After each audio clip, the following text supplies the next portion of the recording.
पिछली कक्षा में हम लोगों ने जब बातचीत की थी तो हिंदी उपन्यास के क्रमिक विकास के बारे में आप लोगों से बातचीत की थी और हिंदी उपन्यास के विकास क्रम में बात करते करते हम लोग 1936 ईस्वी तक आकर के रुके थे।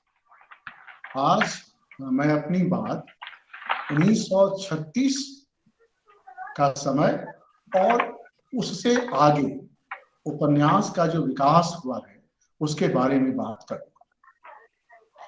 1936 एक ऐसा वर्ष था जिसमें हिंदी साहित्य की सबसे एक महत्वपूर्ण कृति गोदान उपन्यास लिखा गया। गोदान एक उपन्यास ऐसा था जिसके हिंदी साहित्य में आने से एक बड़े परिवर्तन का आगाज दिखलाई देता। बड़ा परिवर्तन जब मैं ये कह रहा हूं तो इसके कहने के पीछे आशय यह है कि 1936 से के आसपास जो उपन्यास की संरचना का विकास हुआ था उसमें मोटे तौर पर या तो सामाजिक सुधारों को लेकर लिखा गया था या तो मनोरंजन परक लिखा गया था या फिर उपदेश परक लिखा गया। 1936 में जो उपन्यास लिखा गया तो उसमें कोई उपदेश नहीं था, कोई मनोरंजन नहीं था, बल्कि यथार्थ की एक ऐसी तस्वीर थी जो हमारे समाज में व्याप्त था।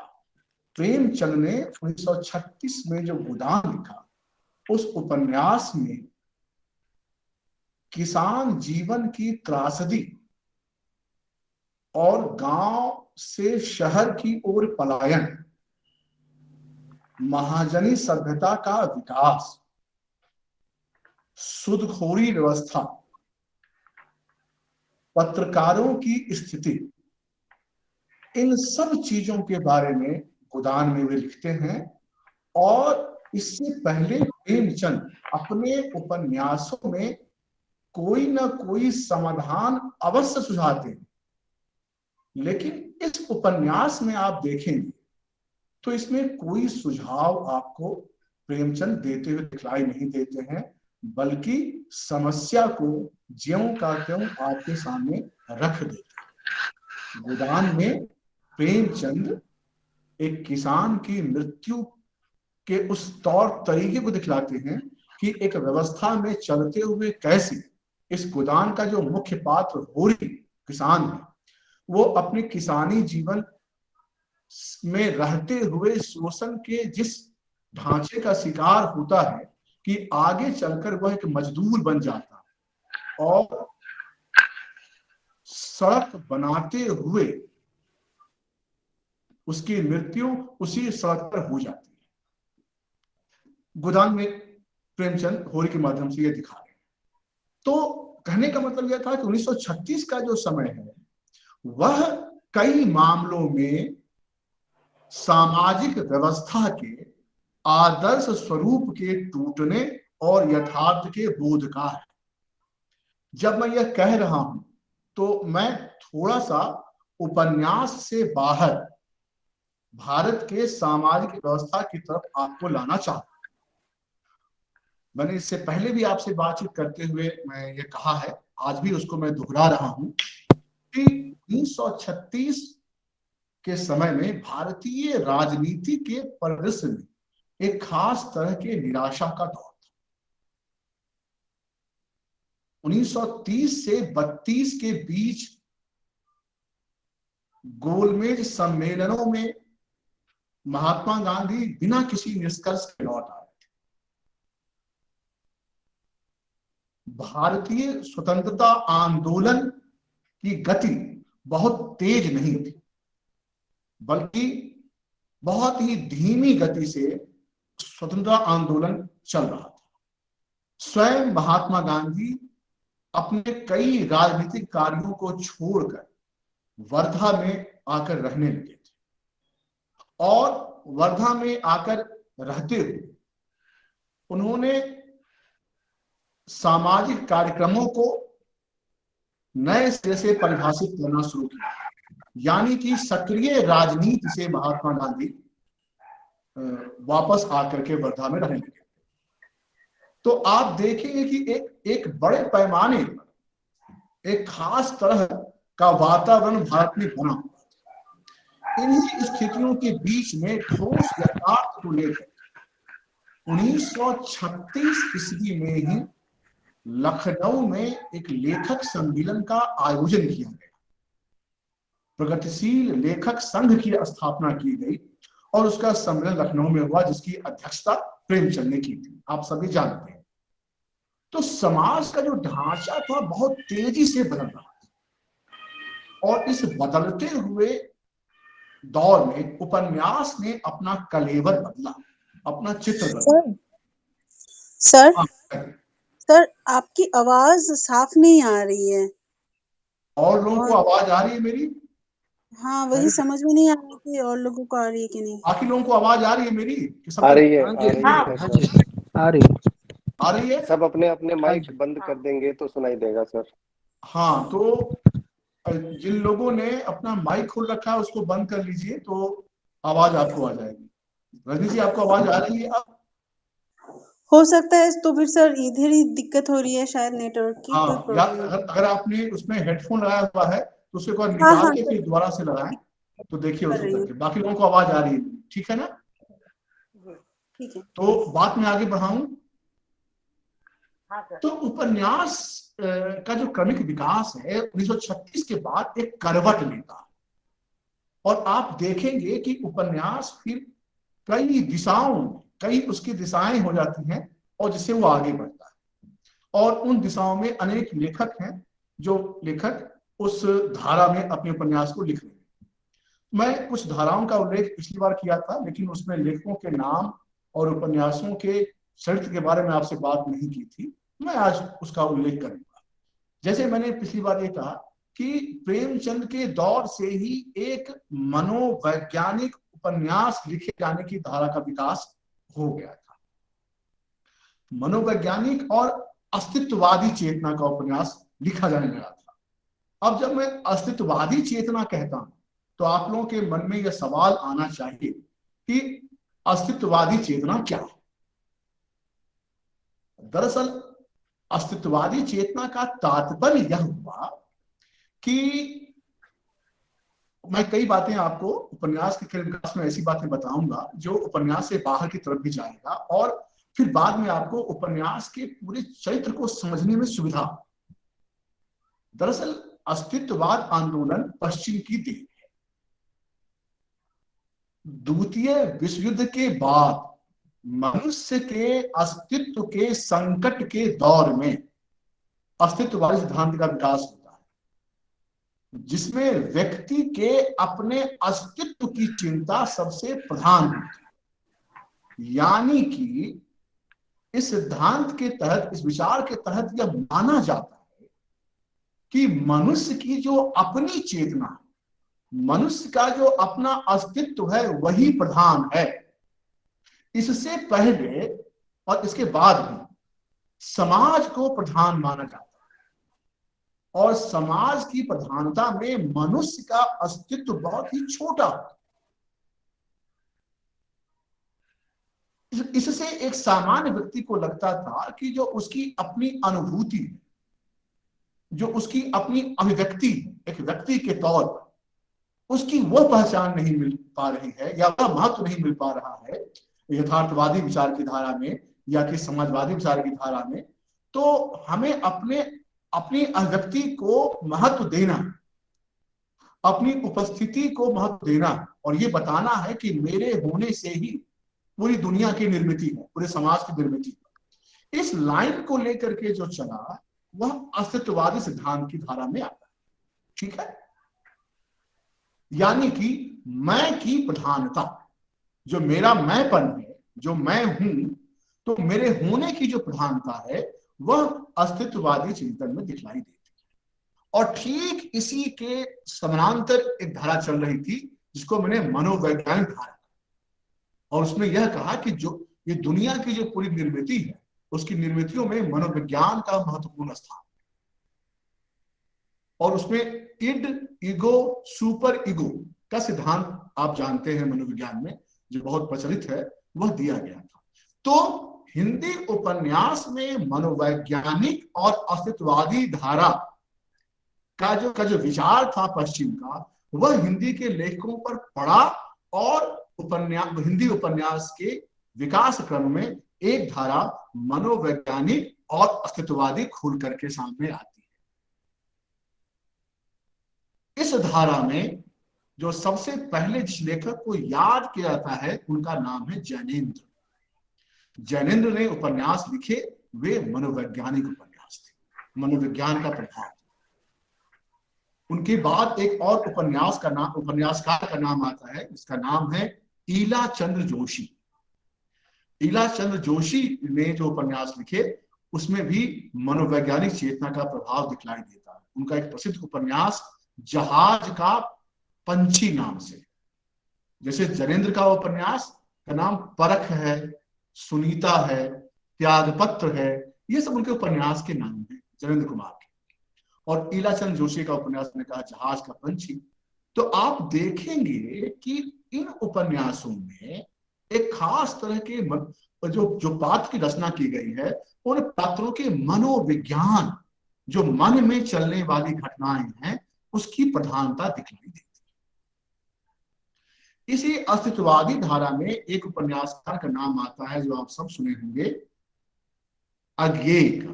अज्ञेय का पूरा नाम कोई अगर आप में से बताए तो मुझे अच्छा लगेगा। सच्चिदानंद हीरानंद वात्स्यायन अज्ञेय। बिल्कुल ठीक है। उनका एक प्रसिद्ध उपन्यास था शेखर एक जीवन, और उसके बाद उन्होंने एक उपन्यास लिखा जिसका नाम है नदी के द्वीप, और तीसरा उपन्यास लिखा जिसका नाम है अपने अपने अजनबी। शेखर एक जीवनी में शेखर एक प्रमुख पात्र है, और उस उपन्यास में जो शेखर पात्र है, उस पूरे उपन्यास की संरचना में वो अपने अस्तित्व की स्थापना के लिए संघर्ष करता हुआ दिखाई देता है। मतलब वो कहता है कि मेरे होने से ही इस समाज की रचना है, और वह बार बार अपने को खोजता है, अपने को परिभाषित करता है। और उस पूरे उपन्यास को जब आप पढ़ेंगे तो आप देखेंगे कि शेखर एक ऐसे व्यक्ति के तौर पर स्थापित होता है जो यह मानता है कि मनुष्य का अस्तित्व उसके अपने दुखों और सुखों में मंज करके ही आगे बढ़ता है। जिन पात्रों के साथ उसका संबंध है, उन पात्रों के अस्तित्व की चिंता भी बार बार शेखर करता है। यानी कि वह अपने अस्तित्व को कभी नहीं भूलता है।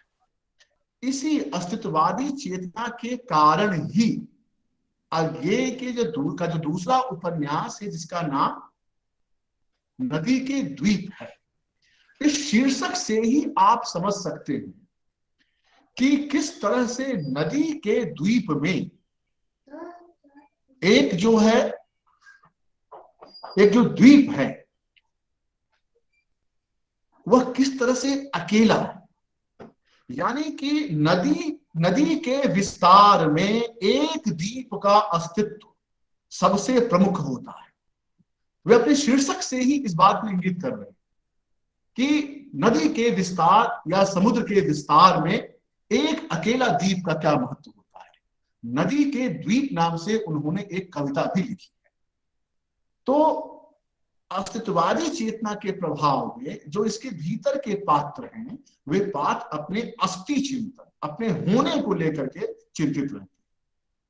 अपने तीसरे उपन्यास जो अज्ञेय का है, आप मैंने क्या नाम बताया था? अपने शेखर एक जीवनी। तीसरा उपन्यास का नाम मैंने क्या बताया था आप लोगों को अज्ञेय का?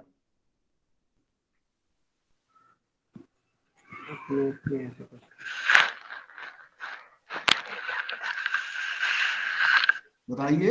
अपने अपने अजनबी। अपने अपने यही कहा था ना? हाँ जी, हाँ जी, हाँ जी। तो याद आप लोग दिलाइएगा नहीं, बीच में अगर मैं भूल जाऊंगा और आप लोग अगर सहायता नहीं कीजिएगा तो कैसे काम चलेगा। जी जी। तो अपने अपने अजनबी जो उपन्यास है इसमें देखिए, मैं सिर्फ अस्तित्ववादी उपन्यास की जो लाइन है सिर्फ उसके बारे में संकेत कर रहा हूं। अपने अपने अजनबी उपन्यास में एक दो ऐसे पात्र हैं, एक लड़की है और एक बूढ़ी स्त्री है, और दोनों एक कमरे में बंद हैं और बाहर बहुत बर्फबारी हो रही है। वे लोग बाहर नहीं निकल पा रहे हैं क्योंकि बर्फबारी। उसमें ये कहता है, ये पात्र कहती है, ये पात्र कि यह कितना मेरे लिए दुखद है कि यदि मैं तुम्हारा चेहरा देखना न चाहूं फिर भी मैं यह मजबूर हूं कि मैं तुम्हारा चेहरा ही देखता रहूं, क्योंकि बाहर बर्फबारी हो रही है और कमरे से कोई बाहर निकल नहीं सकता है। अपने अपने अजनबी उपन्यास में अगेन दो पात्रों के माध्यम से अस्तित्व की चिंता की कि किस तरह से एक व्यक्ति अपने बारे में, अपने अस्तित्व के बारे में चिंतित है और किस तरह से वह अपनी पहचान करता है। अच्छा, एक बात मैं यहां और जोड़ दूं और आपसे पूछ भी लूं कि आप हैं इसका पता आपको कैसे चलता है? राजीव सवाल है ना, थोड़ा सा सवाल दार्शनिक है। आप हैं बैठे हुए वहां पे, ये आपको कैसे मालूम चल रहा है कि आप हैं? आपके होने का मतलब, आपके होने को आप कैसे कह सकते हैं कि मैं हूं?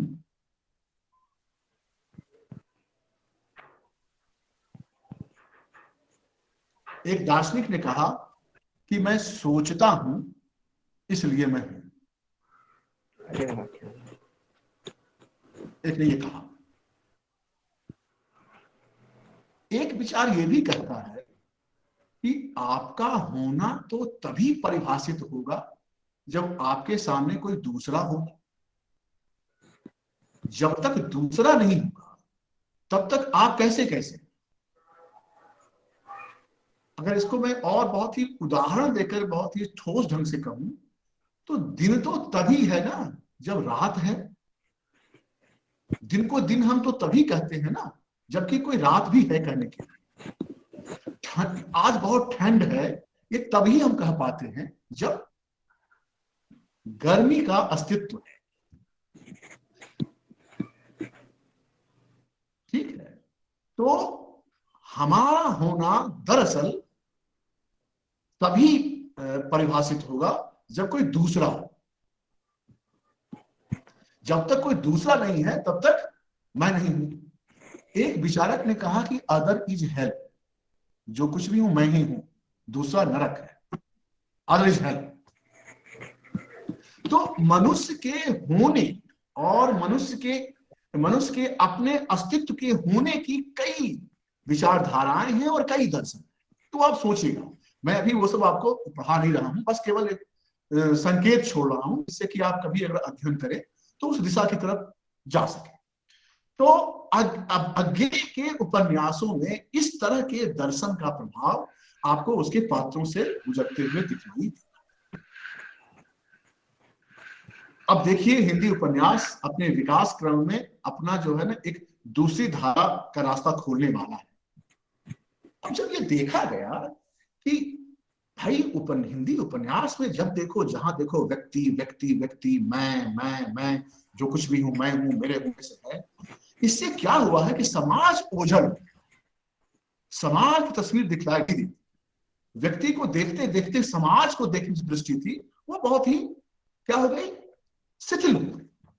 तो इसकी आवश्यकता माना गया कि भाई व्यक्ति जो है वह समाज के भीतर ही तो है, तो समाज की बात होनी चाहिए, समाज के संघर्ष की बात होनी चाहिए। और इसमें उन लोगों को एक विचारधारा ने साथ दिया जिसका नाम है मार्क्सवादी विचारधारा या समाजवादी विचारधारा। जैसे मैंने कहा कि अस्तित्ववादी उपन्यास या मनोवैज्ञानिक उपन्यास के लिए अस्तित्ववाद की विचारधारा और मनोविज्ञान की विचारधारा काम कर रही थी, ठीक वैसे ही यथार्थवादी उपन्यास की धारा में मार्क्सवादी समाजवादी विचारधारा काम कर रही थी। और उससे जो प्रभावित लेखक थे, वे सामाजिक समस्याओं, सामाजिक संघर्षों को थीम बना करके उपन्यास लिखने लगे। जिसमें प्रमुख नाम मैं बताऊं आपको, तो एक नाम सबसे पहले लूंगा, उसका नाम है यशपाल। यशपाल ने बहुत सारे उपन्यास लिखे, दिव्या, दादा कामरेड, ये सभी उनके उपन्यास के नाम हैं जो उन्होंने लिखे। दूसरे आए नागार्जुन, इन्होंने बलचनमा नाम से और वरुण के बेटे के नाम से यथार्थवादी उपन्यास या समाजवादी उपन्यास लिखा। रांगे राघव, भैरव प्रसाद गुप्त, भीष्म साहनी का नाम आप सबने सुना होगा, जिसके प्रमुख उपन्यास का नाम है तमस। नाम सुना है किसने तमस का? हाँ जी। तमस पर एक बहुत बढ़िया धारावाहिक भी बनाया गया था, वो भारत के दूरदर्शन पर उसे दिखलाया भी गया। रंजनी जी, आपको आवाज अभी ठीक से आ रही है या नहीं आ रही है?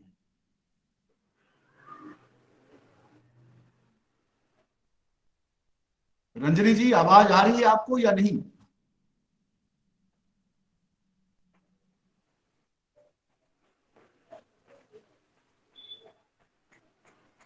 चलिए, बीच में वो जुड़ेंगी तो बताएंगी, जवाब देंगी।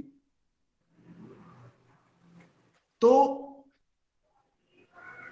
भीष्म साहनी जो उपन्यास लिखा तमस, वो एक महत्वपूर्ण उपन्यास था, और उस उपन्यास में उन्होंने यथार्थ के जिस चित्र को हमारे सामने रखा है, जब आप उस उपन्यास को पढ़ेंगे तो देखेंगे कि समाज का यथार्थ किस तरह से बन रहा था और उसमें व्यक्ति की जो भूमिका थी वो भूमिका क्या थी। उस उपन्यास में सांप्रदायिक दंगे हैं, उस उपन्यास में भारत विभाजन की त्रासदी है, और इस त्रासदी में जो सांप्रदायिक दंगों की भूमिका क्या है, भीष्म साहनी अपने इस उपन्यास में लिखते हैं। हर किसी को यह उपन्यास एक बार देखना पड़ना चाहिए तमस। तो इस तरह से यथार्थवादी उपन्यास की जो धारा थी वह हिंदी उपन्यास में आगे बढ़ती हुई दिखाई दे। इसी के समानांतर, यानी कि मनोवैज्ञानिक, अस्तित्ववादी और ऐतिहासिक उपन्यास की जो यथार्थवादी उपन्यास की जो धारा थी, इन धाराओं के ठीक समानांतर एक ऐतिहासिक उपन्यास की धारा आगे बढ़ रही थी। हाँ, ठीक है, चलिए हम थोड़ी देर बात करते हैं। 5 मिनट क्लास खत्म हो जाएगा उसके बाद। तो ऐतिहासिक जो उपन्यास की धारा थी, वह धारा सामाजिक उपन्यास की धारा, अस्तित्ववादी उपन्यास की धारा और मनोवैज्ञानिक, तो इन तीनों धाराओं के साथ एक धारा निकल रही थी ऐतिहासिकता। यानी कि उपन्यास के कलेवर में इतिहास की संरचना हमारे सामने आ रही थी। ऐतिहासिक उपन्यासकारों में नाम जो सबसे प्रमुख लिया जाता है वह है वृंदावन लाल शर्मा, चतुरसेन शास्त्री, और एक नाम और लिया जाता है आचार्य हजारी प्रसाद द्विवेदी। आचार्य हजारी प्रसाद द्विवेदी का एक सबसे प्रमुख उपन्यास है और आपको उसे पढ़ना भी है। नाम क्या है उस उपन्यास का? वान भट्ट की आत्मकथा। जैसे प्रेमचंद का गोदान आपके पाठ्यक्रम में है और आपको पढ़ना है, वैसे ही आचार्य द्विवेदी के उपन्यास को भी पढ़ना। तो आचार्य द्विवेदी के उपन्यास के बारे में जब आप पढ़ेंगे आगे तो आप देखेंगे कई तरह चीजें। मैं सिर्फ आपको उसे परिचय करा देता हूं कि आचार्य द्विवेदी के इस उपन्यास वान भट्ट की आत्मकथा में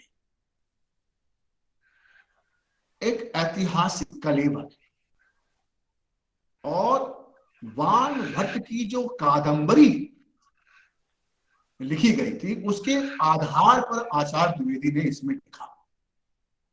और इसकी कथा में स्त्री पात्रों की भूमिका बहुत प्रमुख है। इसमें भट्टनी नाम की जो स्त्री है उसके भीतर जिस तरह की मूल्य चेतना, वह मूल्य चेतना आपको प्रभावित करती हुई दिखलाई देगी। इसलिए यह बेहद जरूरी है कि आप इसको देखें और समझें।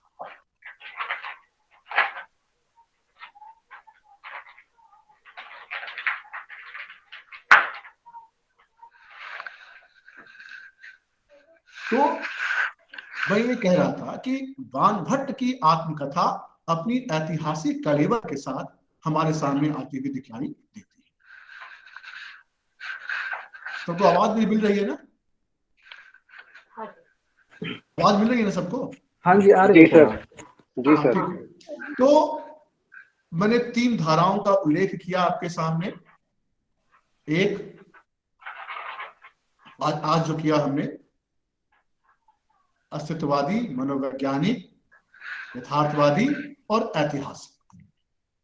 इसके बाद हिंदी उपन्यास में एक और धारा का विकास होता है, और यह विकास होता है नई कहानी आंदोलन। जब आप कहानी का इतिहास पढ़ेंगे, हिंदी साहित्य में जब आप कहानी का इतिहास पढ़ेंगे, तो आप उसमें देखेंगे कि उसमें एक आंदोलन आएगा जिसका नाम होगा नई कहानी आंदोलन।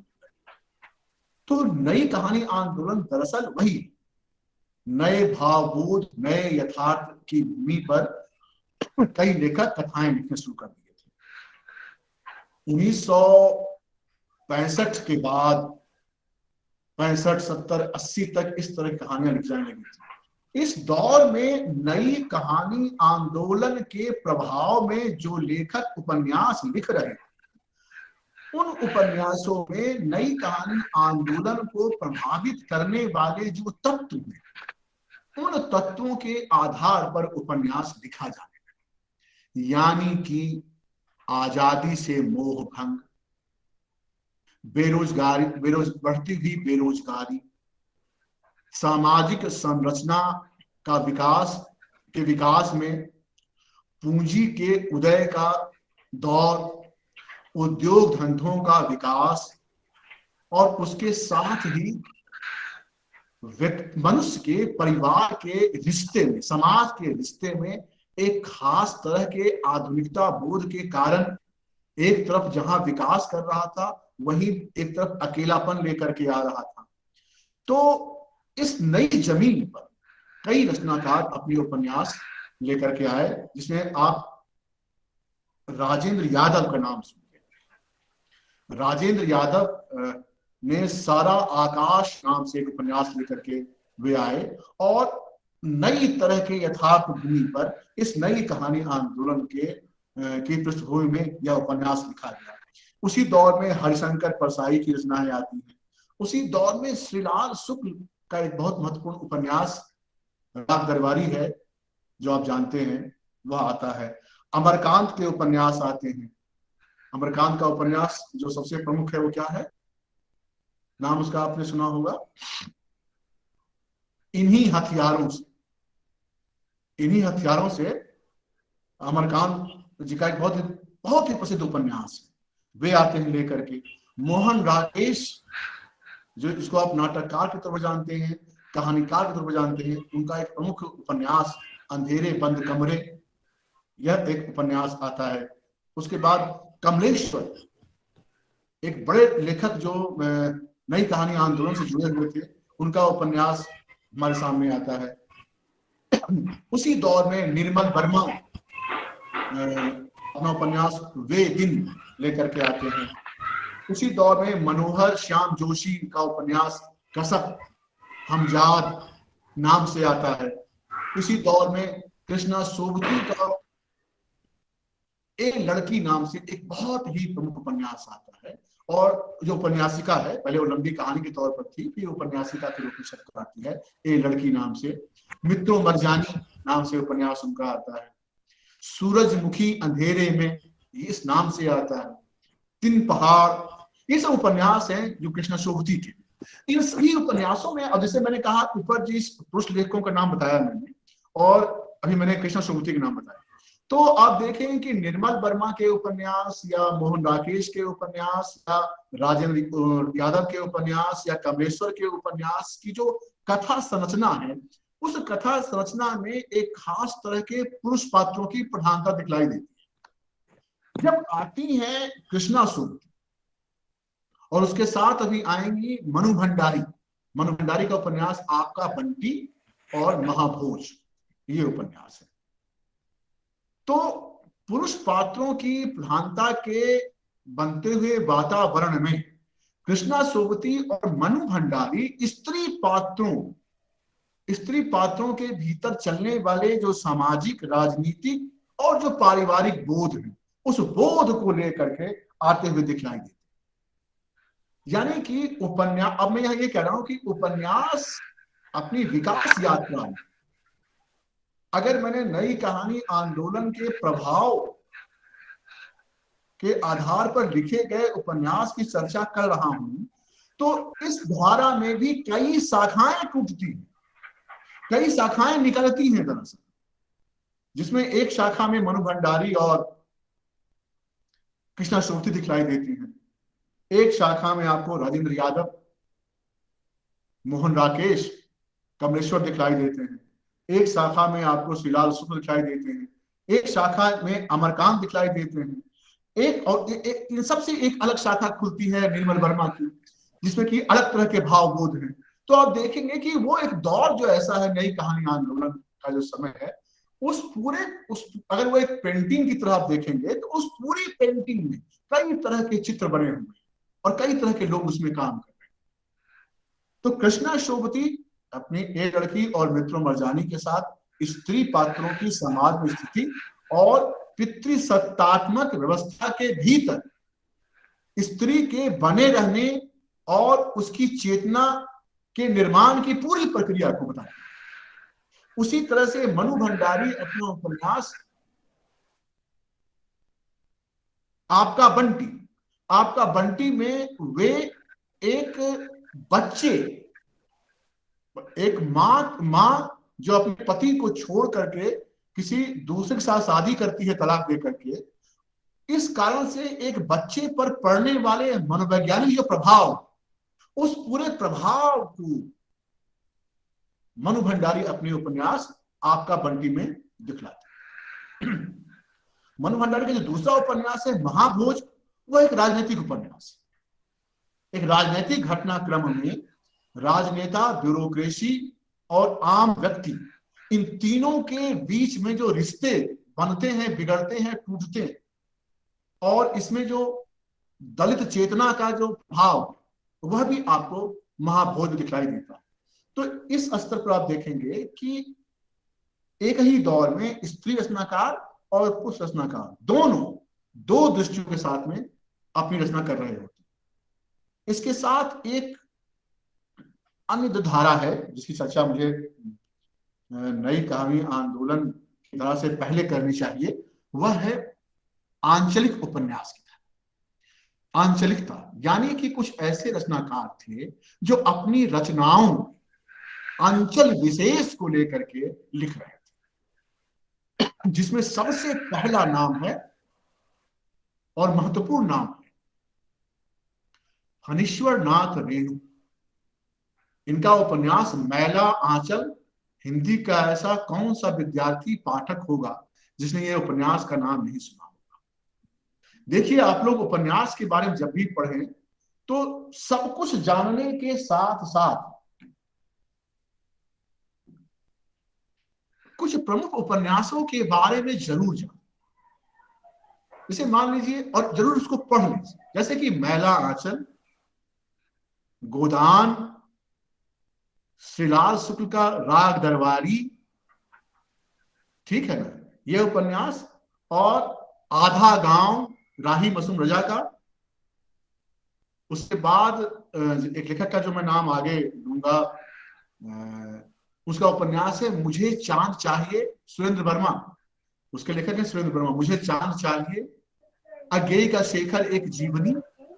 इन सब का बिना अध्ययन किए हिंदी उपन्यास का जो विकास क्रम है उसको समझना मुश्किल होगा। तो इन उपन्यासों का न केवल आप नाम जानिए बल्कि इसको पढ़ने के बारे में भी आप सोचिए। तो आंचलिक उपन्यास की धारा में फणीश्वर नाथ रेणु का उपन्यास मैला आंचल, राही मासूम रजा का उपन्यास आधा गांव, और राम रस मिश्र का उपन्यास, ये लोग आंचलिक उपन्यास की धारा में इन लेखों को शामिल किया जाता है। और ये देखा जाता है कि इनके उपन्यासों में अपने एक विशेष अंचल में घटने वाले तमाम संघर्षों, तमाम रीति रिवाजों, परंपराओं का उल्लेख इन सबके उपन्यास में मिलता है। इन उपन्यास की धाराओं के साथ साथ एक और धारा का विकास होता है जिसमें कहते हैं नई मूल्य चेतना के साथ आधुनिकता बोध को ग्रहण करने वाली धारा।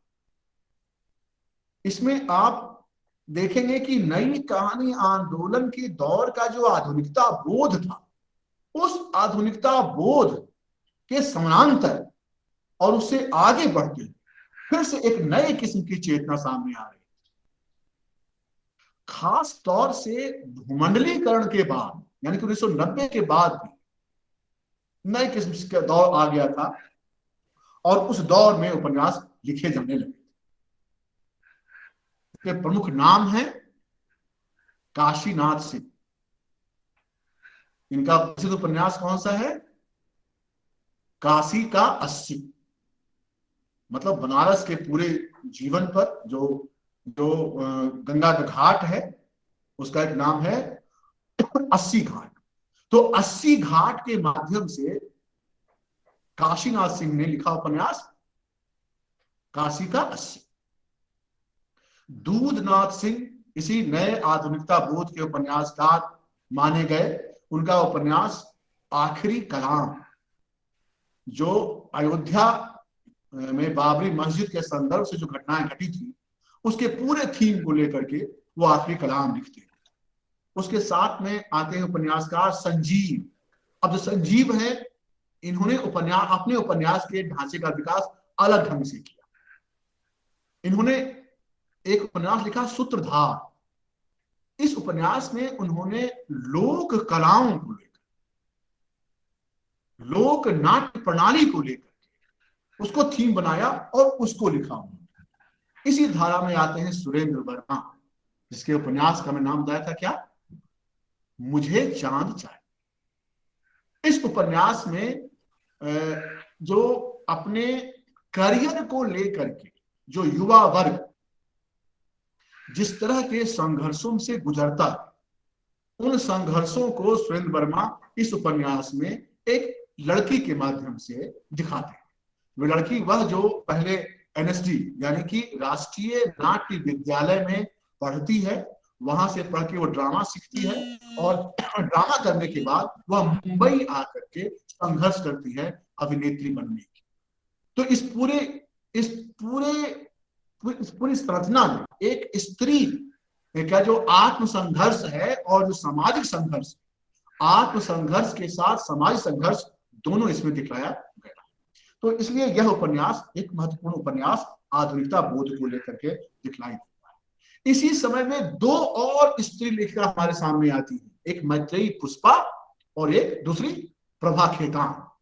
मैंने वहां भी दो नाम लिए थे पहले, कृष्णा सोबती और मनु भंडारी का। यहां भी दो नाम ले रहा हूं, मैत्रेयी पुष्पा और प्रभा खेतान। इन दो स्त्री पात्रों ने भी, इन दो स्त्री उपन्यासकार भी जो उपन्यास लिख रही थी, उन उपन्यासों में स्त्री पात्र के माध्यम से पितृसत्तात्मक व्यवस्था के बीच एक स्त्री के मनोविज्ञान, एक स्त्री का आत्मसंघर्ष और एक स्त्री का सामाजिक संघर्ष, इन सभी संघर्षों को वो इसमें दिखलाती हुई आती। और जब आप हिंदी उपन्यास के क्रमिक विकास की इन धाराओं के बारे में जब आप बात करते हैं, तो वर्तमान समय में यह बहुत जरूरी है और आवश्यक है कि आप अलग से महिला उपन्यासकारों के बारे में भी जानें। पुरुष उपन्यास, क्योंकि बदलते हुए दौर में जो स्त्री लेखिकाएं हैं, वे जो अपने उपन्यासों में और कहानियों में रच रही हैं, वे पुरुष उपन्यासकारों और कहानीकारों से एकदम भिन्न है। हिंदी साहित्य के अध्ययन में यह बेहद जरूरी है कि हम ऐसे महिला उपन्यासकारों के बारे में जानें और उनकी रचनाओं के बारे में हम पढ़ें और देखें। तो उसी महिला उपन्यासकार की अगर एक हम कैटेगरी अलग से बनाते, तो उस कैटेगरी में जो मैंने 4 नाम लिए हैं, वे नाम तो आएंगे ही। कौन कौन नाम लिए मैं 4? कृष्णा सोबती, मन्नू भंडारी और एक हैं प्रभा खेतान और मैत्रेयी पुष्पा। मैत्रेयी पुष्पा जी। तो इन चार का तो नाम आप जाने ही जाने। इन्हीं के साथ साथ में एक लेखा आती हैं उषा प्रियंवदा, इसका भी नाम आप जानते होंगे। ममता कालिया, बहुत महत्वपूर्ण उपन्यासकार ममता कालिया, उनका बेघर उपन्यास बहुत चर्चित रहा। मृदुला गर्ग, चितकोबरा उपन्यास बहुत चर्चित हुआ जब वो लिखा गया। सुधा अरोड़ा, इसके अलावा मधु कांकरिया, अलका शराबगी एक महत्वपूर्ण रचनाकार मानी गई है। कली कथा वाया बाईपास उपन्यास उनका बहुत महत्वपूर्ण है। और अभी अभी उनका एक नया उपन्यास 2021 में आया या 2020 में, जिसका शीर्षक है कुलभूषण का नाम दर्ज कीजिए। यह एक महत्वपूर्ण उपन्यास अलका शराबी का आया। सूर्यवाला हैं, मंजुला भगत हैं, कृष्णा अग्निहोत्री हैं, कुसुम अंसल हैं, नासिरा शर्मा हैं, गीतांजलि श्री हैं, और नाम बताऊं, मनीषा कुलश्रेष्ठ हैं, जयश्री राय हैं, नीलाक्षी सिंह हैं, बहुत सारे उपन्यासकार हैं।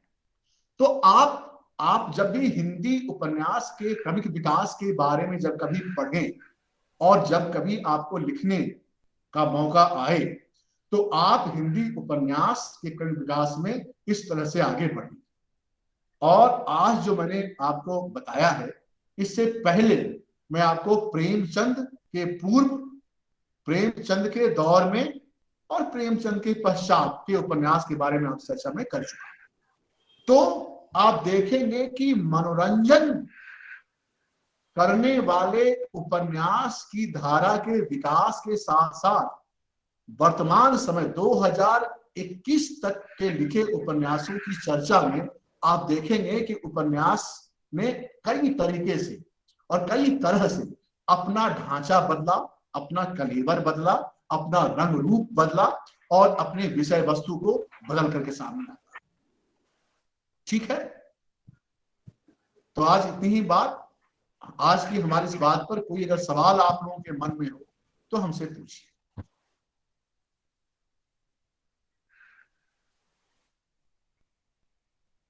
किसी का कोई सवाल? कोई सवाल नहीं? इतनी अच्छी बातचीत हुई कि कोई सवाल नहीं बन पाया।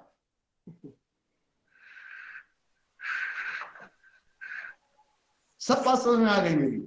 सर अब तो टफ लग रहा है सर। टफ लग रहा है? कुछ टफ नहीं है। जो टफ है वो केवल मन का टफ। अगर मन में टफ है तो बहुत टफ है, और मन अगर मेरा कहा नहीं बहुत इजी है तो बहुत इजी। ये सारी समस्या रंजनी केवल मन की है। मन से टफ लग रहा है। आप एक बार रास्ता अगर पकड़ लेंगी और उसके माध्यम से आगे बढ़ेंगी तो सब कुछ आपको इतना आसान और इतना हल्का दिखलाई पड़ेगा कि जैसे एक रुई हो। रुई हल्का होता है ना, जिसको आप हवा से उड़ा दीजिए तो उड़ जाए, उतना ही हल्का। बस मन को आप बहुत रखिए, वो ठीक रखिए। ठीक है ना? कोई टफ नहीं है। क्या टफ लग रहा है आपको, बताइए। सर दरअसल मतलब 3 स्टडी मटेरियल मिल गया है हमको, और मैं ना पहला वाला ही अभी तक खत्म नहीं कर पाई हूँ। तो मुझे मतलब बहुत ही ज्यादा बोझिल सा महसूस हो रहा है कि इतना कब पढ़ूंगी, कैसे करूंगी। सब पढ़ लेते हैं, कोई दिक्कत नहीं। जब हम पढ़ाई के क्षेत्र में आए हुए हैं तो सब पढ़ लेते हैं। जैसे काव्य के बारे में पढ़ रही थी ना, तो उसकी जो हिस्ट्री है उसको मैं पढ़ रही थी ना, जो स्टडी में जो पहला वाला मिला हुआ है, तो उसको जब मैं पढ़ रही थी तो कवियों का नाम और फिर जो कुछ जो और नाम में जिस तरह से जो कविताएं लिखी गई है ना, उसको पढ़ने में ही इतना दिक्कत हो रहा है कि मतलब पहली बार आप पढ़ रही होगी ना तो दिक्कत तो होगी ही होगी। और जो हिंदी साहित्य है इसकी कई कैटेगरी है। किसी जगह पर कठिन है, किसी जगह पर बहुत आसान है, किसी जगह पर कोई दिक्कत नहीं होती है। जैसे आप जब काव्य शास्त्र पढ़ेंगी तो उसमें आपको लगेगा कि ये बहुत कठिन लग रहा है, लेकिन ये लगेगा है नहीं बहुत। काव्य शास्त्र पढ़ते हुए अधिकांश विद्यार्थियों को बहुत ही कठिन लगता है, खास करके भारतीय काव्य शास्त्र बोला जाए बहुत कठिन है। लेकिन घबराना नहीं, अगर घबरा जाएंगी तो पढ़ाई लिखाई हो नहीं। जैसे सर आगे बढ़ना, प्रवृत्तियों के बारे में बताया गया है ना, तो उन प्रवृत्तियों में जैसे कि जो भी वो है कि जैसे उपदेशात्मक है ना, तो उस उपदेशात्मक में मुझे समझ में नहीं आ रहा है कि इसमें लिखा क्या गया है, जो कविता है। तो वो उसको जब मैं पढ़ रही हूँ तो पढ़ने में ही कठिनाई महसूस हो रही है। कोई बात नहीं, आप मुझे जो कठिनाई हो रही है मुझे आप मेल कर दीजिएगा। जी ठीक है जी, मेरे मेल पर मुझे मेल कर दीजिएगा, मैं आपको उसके बारे में बता दूंगा। Okay sir. ठीक है जी जी जी बिल्कुल और कभी कोई ऐसी दिक्कत हो तो आप मुझे फोन कर सकती हैं, मुझे हाँ सर। जो पहला मटेरियल मिला हुआ है उसके बारे में एक बार फिर से अगर आप एक बार चर्चा कर दें तो फिर सर अच्छा रहेगा। इसके बारे में जो पहला वाला मटेरियल, जो काव्य के बारे में, जो साहित्य की जो मिला हुआ है ना, मतलब क्या बोलते हैं उसको, प्रारंभिक हिंदी काव्य। हाँ प्रारंभिक हिंदी काव्य जी। हाँ, तो उसके बारे में क्या चर्चा करना है? उसको सर फिर से एक बार, मतलब आपने पहले दिन तो एक थोड़ा थोड़ा करके बोला था उसके बारे में, पर फिर बोल देंगे, डिटेल में पढ़ रही हूँ ना, तो हम फिर से बोल देंगे। ठीक है हाँ सर।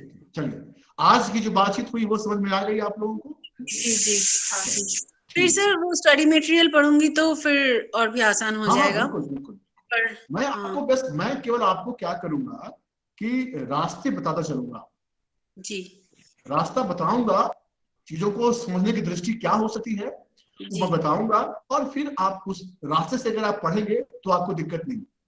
जैसे उपन्यास के बारे में बताया, अब जो है पाठ्यक्रम में जो भी उपन्यास लगे हुए जो आपको पढ़ना है, तो उस उपन्यास को पढ़ते हुए हमारे इस बताए हुए आइडियाज का इस्तेमाल आप करेंगे तो आपको पढ़ने में कोई दिक्कत नहीं होगी। उसे कैरेक्टर के बारे में कि कैरेक्टर वो ऐसा बोल रहा है तो ऐसा क्यों बोल रहा है, आप उस उपन्यास का जो पीरियड है वो देखेंगे कि कब लिखा गया था उपन्यास, अच्छा यह लिखा गया था। तो उपन्यास के भीतर का जो समय है और उपन्यास के बाहर का जो समय है और हमारा वर्तमान का जो समय है, आज जो मैं पढ़ रहा हूँ उस उपन्यास को, इसे 1936 का उपन्यास गोदान मैं 2022 में पढ़ रहा हूँ, तो मैं देखूंगा कि 1936 के समय में भारत की व्यवस्था क्या थी, पहली बात। दूसरी बात करूंगा कि प्रेमचंद का अपना जीवन अपना समय क्या था, वे कहाँ के रहने वाले थे और उनका जो जीवन था वो किस तरह का था। ये दो बातें मैं जान जाऊंगा अगर तो उपन्यास 1936 में भारत में किसानों की स्थिति क्या थी, 1936 में भारत की राजनीतिक सामाजिक आर्थिक स्थिति क्या थी। यदि मैं ये जान जाता हूं तो उस उपन्यास को पढ़ने में कोई दिक्कत नहीं होगी। और वह उपन्यास महत्वपूर्ण क्यों है, 2022 में जब मैं पढ़ रहा हूं तो उसको पढ़ते हुए आज सोचूंगा ना कि आज जो किसान बैठे हुए थे दिल्ली में, या आज जो किसान के हालात हैं, उन किसानों के हालात से 1936 के किसान के हालात कहीं मिलते हैं या कहीं नहीं मिलते। तो इसलिए मैं एक रास्ता बताऊंगा आपको कि उस तरह से अगर आप सोचेंगे तो कोई भी कृति आपको बहुत कठिन नहीं लगेगी। ठीक है जी सर। सर मेरा निवेदन ये था सर, हाँ, कि एक बार परीक्षा की तैयारियों को लेकर अगर आप एक बार हम सबकी क्लास ले लें, क्योंकि अब तो जो है पढ़ने का समय तो सर चला गया, अब तो केवल परीक्षा की दृष्टि से पढ़ने का काम हो सकता है। तो जब परीक्षाओं की घोषणा हो जाएगी आप लोगों की तो हम उसको चर्चा। अच्छा, ठीक है ना, ठीक है। और परीक्षाओं की तैयारियों को लेकर के हमने इससे पहले जब असाइनमेंट आपको लिखना था तो एक बार हमने चर्चा की, लेकिन चूंकि लेकिन यह ऑब्जेक्टिव प्रश्न जब से आने लगे हैं कोरोना के कारण, तब से कुछ दिक्कत हुई। ठीक है ना, तो हम ऐसा करेंगे, परीक्षा के स्वरूप पर चर्चा करेंगे। ठीक है ना, ठीक है सर, थैंक यू। और कोई सवाल किन्हीं का रह गया हो तो बताइए। थी गबन और गोदान के बारे में, तो उन दोनों उपन्यासों की जो जीस्ट है उसको मैंने पढ़ लिया है। पढ़ लिया है जी। चलिए, तो कोई बात समझ में आ गई उसमें? कुछ बात समझ में आई? हाँ हाँ हाँ हाँ, समझ में आई है। ठीक, चलो ठीक है। जी जी। ओके, चलिए सभी लोगों को नमस्कार। ठीक है सर, प्रणाम, धन्यवाद, बहुत बहुत धन्यवाद जी, बहुत बहुत धन्यवाद आपका। चलिए, इस तरह से ध्यान से पढ़ते रहिए आप लोग।